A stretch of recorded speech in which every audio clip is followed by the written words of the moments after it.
Dowhill school পার হয়ে Dowhill road ধরে আমরা ঠিক এই জায়গাটায় এসে পৌঁছালাম। খুব সুন্দর একটি জায়গা, প্রচুর টুরিস্ট আসছে। আজকে 15 আগস্ট। এইখানে ডিএফও বাংলো, খুব সুন্দর একটি বাংলো রয়েছে। আর এইখানে একটি ম্যাপ দেওয়া রয়েছে। আমরা আজকে যাব চিত্রে ভিলেজ, কারসঙ্গে চিত্রে ভিলেজ। এগুলো সব রডোডেনড্রন গাছ। উইন্টারে এই দিকটায় এলে পরে এই জায়গাটা কিন্তু সম্পূর্ণটাই রডোডেনড্রন ফুলে ভর্তি থাকে, অদ্ভুত সুন্দর হয় দেখতে। তো সেই সময় একবার এই জায়গাটা আমি ভিডিও করে দেখাবো, খুব ইচ্ছে আছে। চিত্রের ম্যাপটা একটু দেখে নিই। আমরা ঠিক রয়েছি ডিএফও বাংলো। এই দিক দিয়ে এই কোনো রাস্তাটা দিয়ে এই যে ওয়ে টু চিত্রে ভিলেজ। এই চিত্রে ভিলেজে আজ আমরা যাব। তো আমরা এই রাস্তাটা দিয়েই এগোতে থাকবো।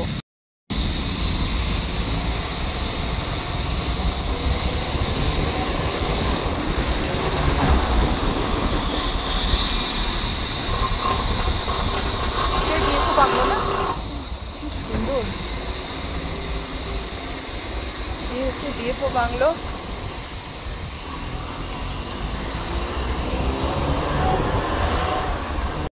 আমরা চলে এলাম কার্শিয়াং ডিয়ার পার্কের সামনে।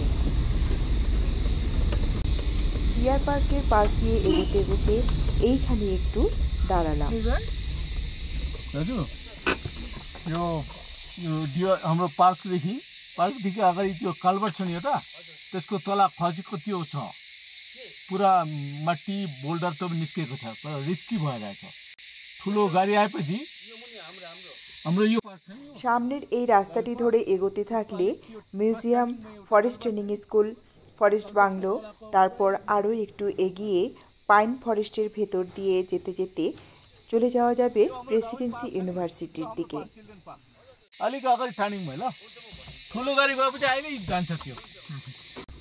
আমরা সোজা না গিয়ে এখান থেকে একটি রাস্তা বাঁ দিকে চলে গেছে, সেই রাস্তা ধরেই এগোতে থাকবো চিত্রে ভিলেজের দিকে। তারপর যতই এগোতে থাকলাম অরণ্যের গভীরতা বাড়তে থাকলো। বর্ষার জলে যে অরণ্য শুধুই সবুজ, সতেজ আর ভীষণ ভরাট। তারই মাঝ দিয়ে এই এবড়ো খেবড়ো পিচ রাস্তা জানাচ্ছে এই রাস্তায় কেউ আসে না, আসার তেমন বোধহয় প্রয়োজনই হয় না। তাই আমরা অত্যন্ত সন্তর্পণে এগোচ্ছি, খুবই ধীর গতিতে, কারণ এমনই গভীর জঙ্গলে দেখা মেলে অনেক বন্যপ্রাণীর।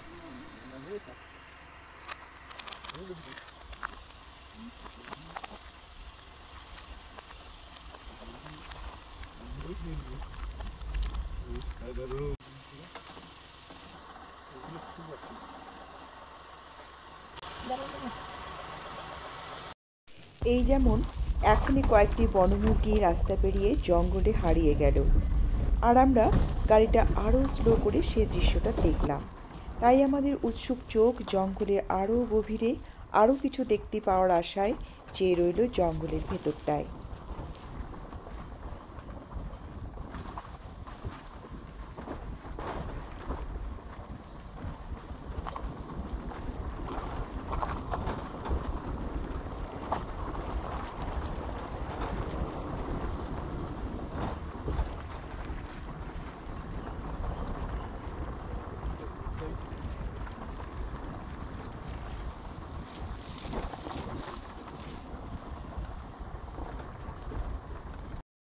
কোনো বন্যপ্রাণীর দেখা মিলুক কিংবা না মিলুক, বর্ষার এই অরণ্যের ভেতর তার গভীরতা, এই সৌন্দর্য থেকে চোখ ফেরানো যায় না। আর তারই মাঝে একা চলতে চলতে কখনো কখনো একটুখানি গা ছমছমে ভাব অরণ্য ভ্রমণের স্বাদকে বাড়িয়ে তোলে।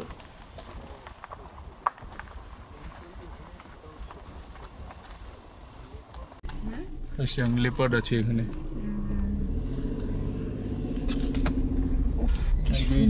জায়গাটা নামা যাবে না, এখানে লেপার্ডের ভয়। ভাঙাচোরা তবু চলা যায়, এমনই এই রাস্তা ধরে আমরা এসে পৌঁছালাম এখানটায়, যেখানে চারিদিকে অন্তহীন পাইন বনের পাহাড়ি ঢাল। ফরেস্ট ডিপার্টমেন্ট থেকে এখানে সেই স্লোপ স্টেবিলাইজেশনের কাজ চলছে সেটা উল্লেখ করা হয়েছে। তারই সাথে এই গভীর অরণ্যে প্রবেশে নিষেধাজ্ঞার বার্তা, কারণ এই এলাকাটি লেপার্ডদের বিচরণ ক্ষেত্র। Leopard prawn area Kurseong. এই দিক দিয়ে একটা মন্দির গেছে না, কালী মন্দির। এই জঙ্গলের ভেতর দিয়ে আবার একটা কোনো তেমন সেরকমভাবে কোনো রাস্তা নেই, এইভাবেই ফরেস্টের ভেতর দিয়েই নেমে যেতে হবে মন্দিরের দিকে। আর এখান থেকে সেটা কত দূরে সেটাও এখান থেকে ঠিক বুঝতে পারছি না। যাই হোক, আমি বর্ষার সিজন যেহেতু নামছি না, প্রচুর যোগের ভয় থাকে এখানে। তাছাড়া সতর্ক করেও দেওয়া হয়েছে, এদিকটায় মোটামুটি কেউ আসে না বললেই চলে, লেপার্ডের ভয় রয়েছে। তাই আমিও আর সেই সাহসিকতা দেখাতে চাই না, সেই দুঃসাহস আমার নেই এখানে প্রবেশ করার। ভীষণ নির্জন একটি জায়গা, মানুষের কোলাহল থেকে অনেক দূরে। একটা দুটো পোকার আওয়াজ মাত্র, পাখিরও আওয়াজ আজকে আর শুনতে পাচ্ছি না। এই রাস্তাটি কিন্তু যুক্ত হয়ে যাবে ওল্ড মিলিটারি রোডের সাথে, এই রাস্তা ধরে আমরা চিমনি বা বগুড়া যাই। চিত্রবস্তি টাউন, হ্যাঁ, ফ্রম হিয়ার। এই যে চিত্রবস্তি, ওই যে উপরে আছে চিত্রবস্তি। এদিক দিয়ে এলাম, এই রাস্তায় একদমই কেউ আসে না। আর যেহেতু 15 আগস্ট, ছেলেমেয়েরা একটু ঘুরতে বেরিয়েছে, তাই দুই একটা বাইক দেখা যাচ্ছে। অদ্ভুত সুন্দর পাইন ফরেস্ট। আর আমরা যাব নিচে, চিত্রবস্তি। হ্যাঁ, চিত্রবস্তি কার্শিয়াং। রাস্তাটা একটু নিচে নেমে গেছে, দেখা যাক। অনেকদিন আগে গিয়েছিলাম না, অনেক বছর হলো, 10-12 বছর তো হবেই। বাহ, রাস্তাটা কিন্তু এবার ভালোই দেখতে পাচ্ছি। সেই সময় রাস্তাটা ভীষণ খারাপ ছিল, তবু গিয়েছিলাম।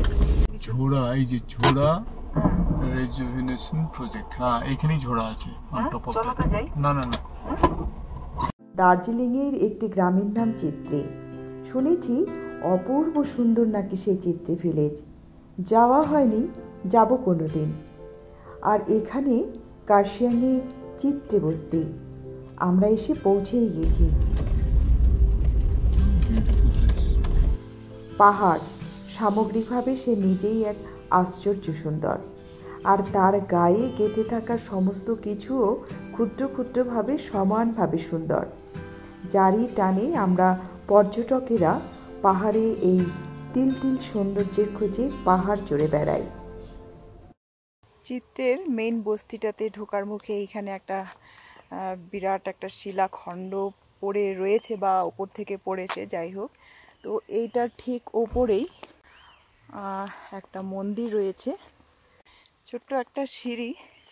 এই বর্ষার সময় পাহাড়ে কিন্তু ঘাসে পা দেওয়া একেবারেই বারণ, কারণ বর্ষায় এই পাহাড়ি ঘাসমাটিতে প্রচুর ছোট বড় যোগ থাকে।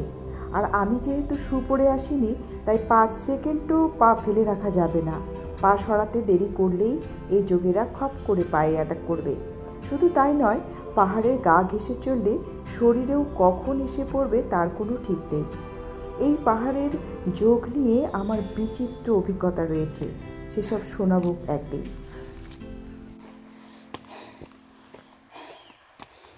এই যে এখানে রয়েছে কান্যা সিংহ দেবী মন্দির। এখানে কি যাব,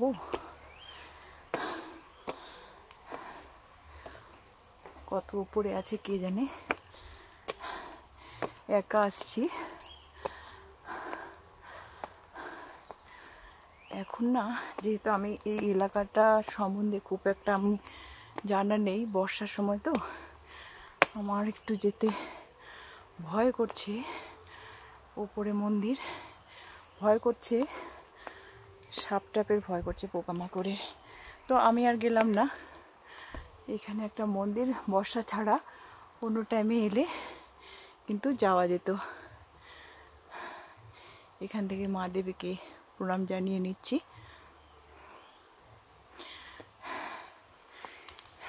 মে মাস থেকে মোটামুটি শুরু হয়েছিল বৃষ্টিটা, এখনও চলছে। ভাগ্য ঠিক ছিল যে আজকে সকালবেলা বৃষ্টিটা ছিল না, যার জন্য 15 আগস্ট সেলিব্রেশনটা স্কুলে বেশ ভালো হয়েছে। আমি কোয়ার্টার থেকেই সব স্পিচ শুনতে পাচ্ছিলাম। হেডমাস্টার আমার হাজব্যান্ডের খুব ভালো লাগছিল আজকের দিনে নিজের মানুষের কোনো স্পিচ শুনতে পাওয়া, এটা নিজেকে খুব গর্বের ব্যাপার মনে হয়। আর মেয়ে গেছে মন্টেভিওট গ্রাউন্ডে ডাভেল স্কুল থেকে, তো ওকে নিয়ে পরে আমরা বাড়ি ফিরবো। তো এই সময়টা আমরা একটু কাজে লাগিয়েছি, চিত্রে বস্তিটা দেখে নেব। সময় ক্যাফে, চিত্রে বস্তি, এটাই চিত্রে বস্তি না? বাহ, খুব সুন্দর বাড়ি করেছে এটা। এটাই চিত্রে বস্তি। এখানে একটা ক্যাফে দেখতে পেলাম, নিরালায় নির্জনে, আরো নিচে।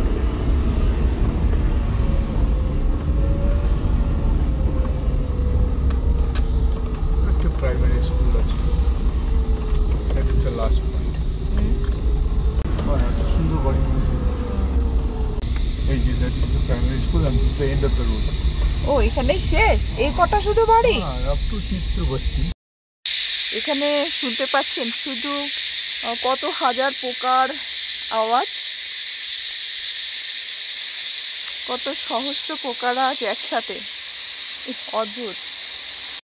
কার্শিয়াংয়ের এই চিত্রে বস্তি আসার রাস্তা এখানে পুরোলো। তারই সাথে চিত্রে বস্তির সীমানাও নির্ধারিত হলো। শেষ সীমান্তে একটি প্রাইমারি স্কুল, যেখানে আজ জাতীয় পতাকা উত্তোলন করা হয়েছে। নিচে কি আছে? বাগান।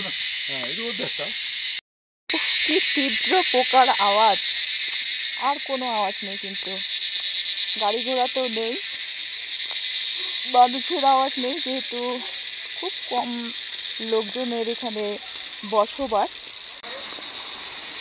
এদিকে ঘন জঙ্গল, এই রাস্তাটা আরও কোথাও নেমে গেছে অনেক দূরে। এখানে একটা জঙ্গলের ভেতর দিয়ে কোথাও একটা ঝর্ণার জলের আওয়াজ পাওয়া যাচ্ছে, কিন্তু একদমই দেখা যাচ্ছে না কোথা থেকে শুরু, কোথা থেকে কোথায় শেষ হয়েছে গিয়ে। শুধু আওয়াজটাই বলে দিচ্ছে যে হ্যাঁ, এখানে একটা ঝর্ণার অস্তিত্ব রয়েছে। আর সব থেকে যাদের অস্তিত্ব বেশি, তারা তো আর বলার অপেক্ষা রাখে না, ক্রমাগত চিৎকার চেঁচামেচি। এপাশে পাইন ফরেস্টের মাথা, ঠিক ওপাশ দিয়ে যে রাস্তাটি আছে সেই রাস্তা ধরেই আমরা কিন্তু এসেছিলাম। स्कूल है और क्या है इधर? इधर भी है ये गाँव। और हॉस्पिटल? हॉस्पिटल भी नहीं है।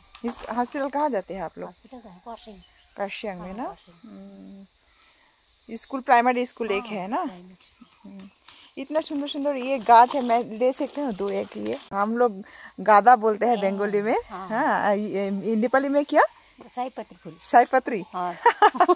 बहुत अच्छा नाम है, पहली बार सुना मैंने। ओके, ठीक है,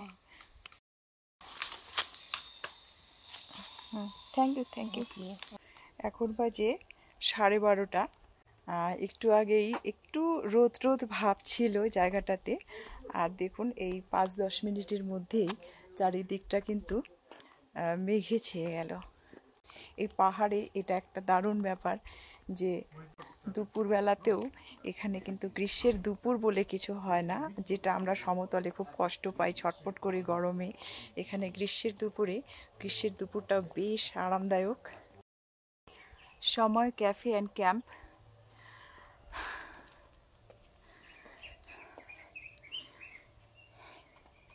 খুব সুন্দর একটি জায়গায়। এখানে হোমস্টে না থাকলেও এখানে কিন্তু থাকার ব্যবস্থা রয়েছে। এই সময় ক্যাফে অ্যান্ড ক্যাম্প থেকে তারা থাকার ব্যবস্থা করেন টেন্টের মাধ্যমে। টেন্ট টাঙিয়ে দেন, থাকতে পারেন। আর ফোন নাম্বার 8370853778। ওকে, এই ফোন নাম্বারে যোগাযোগ করতে পারেন। আর এখানে এই রাস্তাটা দিয়ে যাওয়ার সময় এই দেখুন এদের ভেতরে এই দুটো গাছের একটা আশ্চর্য রকম অস্তিত্ব, একটা ক্যাকটাস, একটা হচ্ছে রডোডেন্ড্রন। রডোডেন্ড্রন পাহাড়ি একটা গাছ, আর ক্যাকটাস তো মরুভূমির গাছ, কিন্তু দুটোর যুগলবন্দি এখানে একটু বেশ আশ্চর্য রকমের লাগছে। আর ক্যাকটাস থেকে অর্কিডের ঝাড় নেমে এসেছে, খুব সুন্দর। তার নিচে একটা বসার ব্যবস্থা করা হয়েছে। এখানে রাত্রি যাপনের জন্য পার হেড 1500 উইথ ফুডিং। এখন তো মেঘে ঢাকা, মেঘে ছেয়ে গেছে চারিদিক, আর এইখান থেকে প্লেন্সের ভিউটা দেখা যায়। শিলিগুড়ি সহ বিভিন্ন নদী, বাগডোগরা এয়ারপোর্ট সব কিছু এখান থেকে কিন্তু দেখা যায়। এইখানে বসে এক কাপ কফি বা চা খেতে কিন্তু দারুণ লাগবে। একদম নির্জন একটি গ্রাম।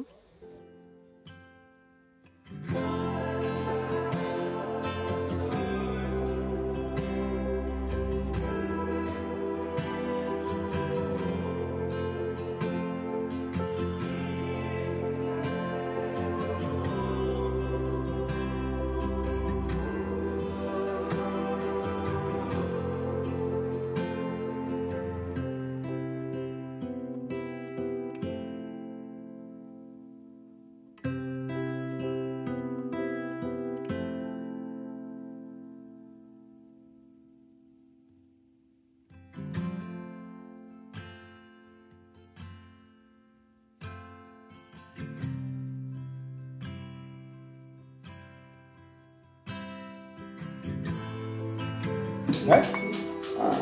When Lama Sir was there. Yes, Miss Lama. Lama sir को हम EPO दिए थे। अच्छा। আজ 15 আগস্টে আমরা কার্শিয়াংয়ের একটি নতুন জায়গায় এসে অনেকটা সময় কাটালাম। খুব সুন্দর লাগলো। আশা করি আপনাদেরও সবারই খুব ভালো লেগেছে। দেখা হচ্ছে অন্য একটি ব্লগে। ততক্ষণের জন্য tata. I'm quite sure that your business will flourish. I know, definitely. You've got a nice